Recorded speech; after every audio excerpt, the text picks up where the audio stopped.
Hello student आजिर এই ভিডিওটোত আমি class 3 Assam জাতীয় বিদ্যালয়ৰ সমাজ বিজ্ঞানৰ প্ৰথম গড় পৰীক্ষাৰ এখন কোৱেশ্চন পেপাৰ লৈ আহিছো। কোৱেশ্চন পেপাৰখনত কেনেকুৱা ধৰণৰ প্ৰশ্ন আহিছে তোমালোকে চাবা।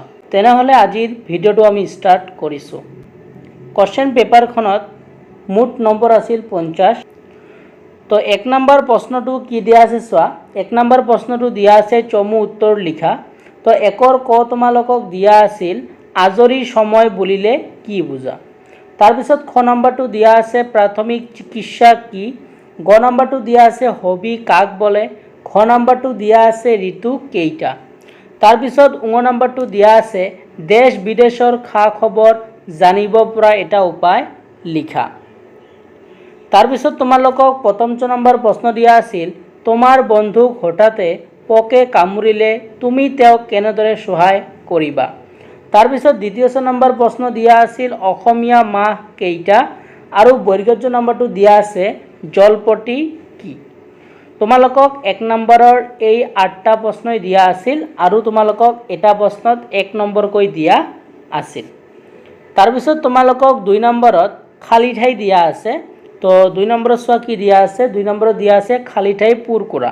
ঠিক আছে। তো ইয়াৰ ক নম্বৰটো তোমালোকক দিয়া আছিল ৰাতিবৰ দিনতকৈ ছুটি হয় ডেশ ঋতুত। তাৰ পিছত খ নম্বৰটো দিয়া আছে দিনবৰ ৰাতিতকৈ দীঘল হয় ডেশ ঋতুত। তাৰ পিছত গ নম্বৰটো দিয়া আছে জীৱ জন্তুৰ ওপৰত ডেশ প্ৰভাৱ পৰে। তাৰ পিছত ঘ নম্বৰটো দিয়া আছে ডেশ ঋতুত বছৰৰ বেছি দিন বৰষুণ হয়। তো তোমালোকক এই 4টা খালি ঠাই দিয়া আছিল আৰু এটা খালি ঠাইত তোমালোকক 1 নম্বৰ কৰি দিয়া আছিল। তাৰ পিছত তোমালোকক 3 নম্বৰত প্ৰশ্ন দিয়া আছে। চোৱা কি প্ৰশ্ন দিয়া আছে উত্তৰ লিখা।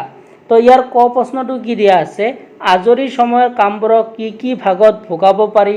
তাৰ পিছত খ নম্বৰটো দিয়া আছে নাকেৰে তেজ ওলোৱা গৰাকীৰ প্ৰতি কেনেধৰণৰ প্ৰাথমিক সেৱা আগবঢ়াবা। গ নম্বৰটো দিয়া আছে আমি গ্ৰীষ্ম ঋতুত কি কাম কৰি ভাল পাওঁ। ঘ নম্বৰটো দিয়া আছে ফুলনি পাতিলে হোৱা দুটা উপকাৰৰ কথা লিখা। উ নম্বৰটো দিয়া আছে প্ৰাথমিক চিকিৎসাৰ বাকচত কি বস্তু থাকিব লাগে। তো তোমালোকক এইকেইটা প্ৰশ্ন দিয়া আছিল। ঠিক আছে। তোমালোকক এটা প্ৰশ্ন 2 নম্বৰ কৰি দিয়া আছিল। তাৰ পিছত তোমালোকক 4 নম্বৰত দিয়া আছে সত্য নে অসত্য লিখা। তো তোমালোকক সত্য অসত্য লিখিব কৈছে। ক নম্বৰটো দিয়া আছিল পৰিষ্কাৰ আৰু মুকলি পৰিবেশ আমাৰ বসবাসৰ বাবে উপযোগী পৰিবেশ। খ নম্বৰটো দিয়া আছে জাবৰ জোথৰ য'তে ত'তে পেলাব লাগে। গ নম্বৰটো দিয়া আছে আমাৰ চৌপাশৰ পৰিবেশ আমিয়েই লেতেৰা কৰোঁ। ঘ নম্বৰটো দিয়া আছে দূষিত বায়ু অপৰিষ্কাৰ পৰিবেশে বেমাৰ বীজাণু কৰিয়ায়। উ নম্বৰটো দিয়া আছে প্ৰাথমিক চিকিৎসা হল ৰোগীৰ প্ৰতি কৰা সহায়। প্ৰথমটো দিয়া আছে জ্বৰ উঠিলে গৰম কাপড় গাত দিব নালাগে। তোমালোকক এইকেইটা প্ৰশ্নই দিয়া আছিল। ঠিক আছে। তোমালোকক 1 নম্বৰ কৰি দিয়া আছিল।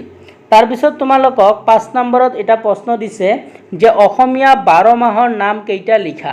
ঠিক আছে। আৰু ইয়াত তোমালোকক 6 নম্বৰ দিছে। ঠিক আছে। তাৰ পিছত তোমালোকক 6 নম্বৰ প্ৰশ্নটো কি দিয়া আছিল চোৱা। 6 নম্বৰটো দিয়া আছে মানুহৰ খাদ্য পোশাক উৎসৱ আদিৰ উপৰিও আন কি কথাৰ লগত ঋতু জড়িত হৈ থাকে। তাৰ পিছত তোমালোকক 7 নম্বৰটো দিয়া আছে তলত দিয়া ইংৰাজী শব্দকেইটাৰ অসমীয়া প্ৰতিশব্দ লিখা। প্রথমটো দিয়া আছে হেলদি। তার পিছত দিয়া আছে ফুড। তার পিছত দিয়া আছে পেশেন্ট। তার পিছত দিয়া আছে মেগাজিন। তার পিছত দিয়া আছে গার্ডেন। তার পিছত দিয়া আছে এনভাইরনমেন্ট। আৰু এইবোৰত তোমালোকক এটাতে 1 নম্বৰ কৰি দিয়া আছে। তাৰ পিছত 8 নম্বৰটো তোমালোকক দিয়া আছে তলত দিয়া অসমীয়া শব্দকেইটাৰ ইংৰাজী প্ৰতিশব্দ লিখা। তো দিয়া আছে আজৰি সময় উৎসৱ পোশাক পেট চলা শৌচাগাৰ আৰু দিয়া আছে ঋতু। ঠিক আছে। আৰু এটাতে তোমালোকৰ 1 নম্বৰ কৰি দিয়া আছে। তো এইখিনি আছিল তোমালোকৰ সমাজ বিজ্ঞানৰ কোৱেশ্চন পেপাৰখন। আশা কৰিছোঁ তোমালোকে এই কোৱেশ্চন পেপাৰখন চালা আৰু কেনেকুৱা ধৰণৰ প্ৰশ্ন আহিছে তোমালোকে চাই ল'লা। যদি চেনেলটোত প্ৰথমবাৰৰ বাবে নতুন হোৱা চেনেলটো ছাবস্ক্ৰাইব কৰি ৰাখিবা আৰু তোমালোকে ভিডিঅ'টো এটা লাইক কৰি দিবা। তেনেহ'লে আজিৰ ভিডিঅ'টো চোৱাৰ জন্য তোমালোকক ধন্যবাদ জনাইছোঁ।